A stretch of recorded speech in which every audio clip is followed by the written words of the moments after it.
નમસ્તે મિત્રો, આજના તાજા સમાચારમાં આપનું સ્વાગત છે। ચાલો ગુજરાતના 10 મોટા સમાચાર જાણીએ ફક્ત 1 મિનિટમાં। પણ તે પહેલા આ વિડીયોને લાઈક કરો, ચેનલને સબસ્ક્રાઇબ કરો અને કોમેન્ટમાં જણાવો કે તમે આ વિડીયો ક્યાંથી જોઈ રહ્યા છો।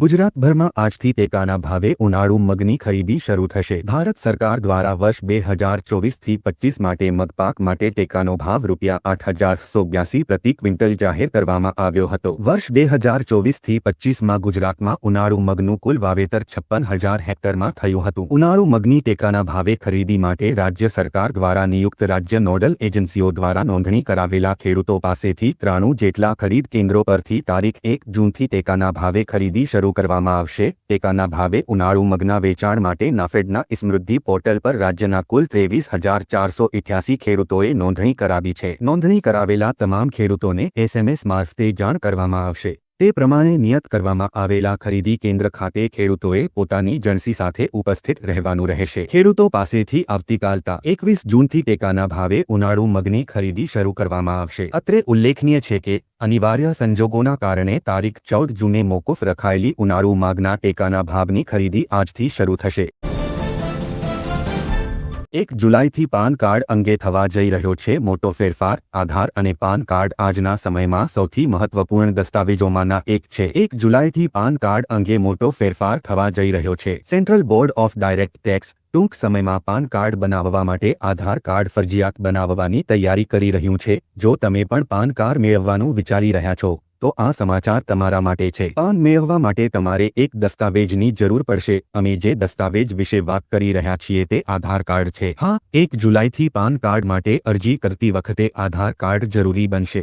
Central Board of Direct Tax એ આ સંદર્ભમાં માહિતી શેર કરી છે। આ પગલાંનો ઉદ્દેશ્ય કર પ્રક્રિયાને ડિજિટલ બનાવીને પારદર્શિતા અને જવાબદારી વધારવાનો છે। આ સાથે જો તમારું પાન કાર્ડ આધાર કાર્ડ સાથે લિંક નથી તો તેને શક્ય તેટલી વહેલી તકે લિંક કરવાની પણ સૂચના આપવામાં આવી છે।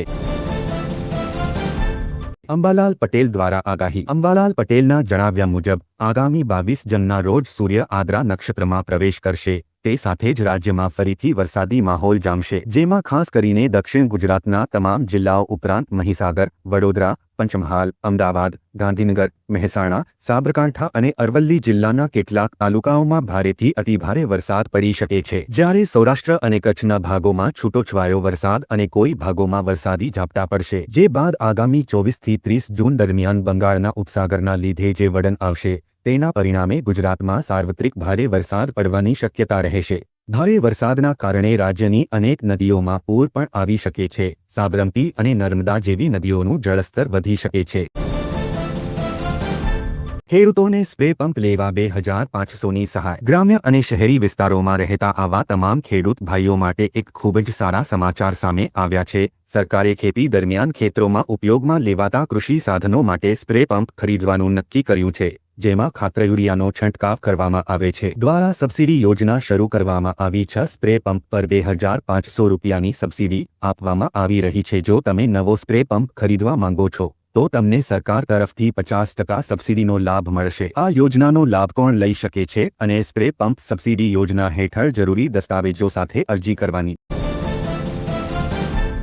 તુવેર પક્વતા ખેડૂતો વાવણી પહેલા અને પછી રાખે આ ધ્યાન। આગામી તુવેર ઉત્પાદન માટે ખેડૂતોએ વાવણી પહેલા અને વાવણી સમયે લેવાના પગલાં માટે જિલ્લા ખેતીવાડી અધિકારી દ્વારા એક માર્ગદર્શિકા જાહેર કરવામાં આવી છે, જે અનુસાર વાવણી માટે રોગમુક્ત બીજ અને ખેતરની પસંદગી કરવી। જ્યાં પાણી ભરાતું હોય ત્યાં વાવેતર કરવું નહીં। તુવેરમાં વંધ્યત્વનો રોગ અટકાવવા માટે આગળના વર્ષના છોડ જો શેઢાપાળા પર કે ખેતરમાં રહી ગયેલા હોય તેને દૂર કરવા।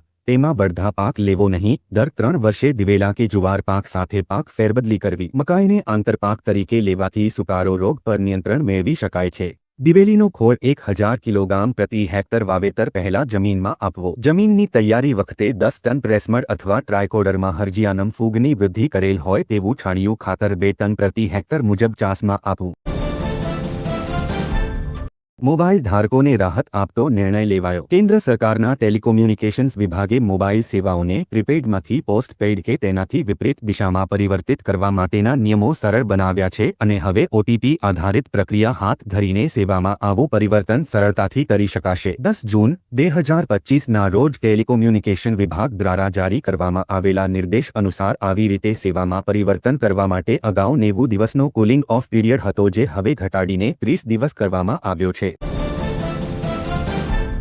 આધાર કાર્ડ ઓનલાઈન મફત અપડેટની તારીખ લંબાવાઈ। યુઆઈડીએઆઈએ આધાર અપડેટ માટે દસ્તાવેજો અપલોડ કરવાની છેલ્લી તારીખ લંબાવીને મોટી રાહત આપી છે। લોકો તેમની ડેમોગ્રાફિક ઇન્ફોર્મેશન બદલી શકશે। તારીખ 1 વર્ષ માટે લંબાવવામાં આવી છે, પરંતુ પદ્ધતિ એ જ રહેશે। મફત ઓનલાઈન આધાર કાર્ડ હવે 14-20 જૂન 1926 સુધી કરી શકાશે। આધાર અપડેટ કરવા માટે યુઝર્સ યુઆઈડીએઆઈ માય આધારની અધિકૃત વેબસાઇટ પર જઈને તેમની વિગતો જાતે અપડેટ કરી શકે છે। આમાં માત્ર ડેમોગ્રાફિક ડેટા ઓનલાઈન અપડેટ કરી શકાશે। 0 વર્ષ પહેલા આધાર કાર્ડ મેળવ્યું છે અને એક વખત પણ તેને અપડેટ કર્યું।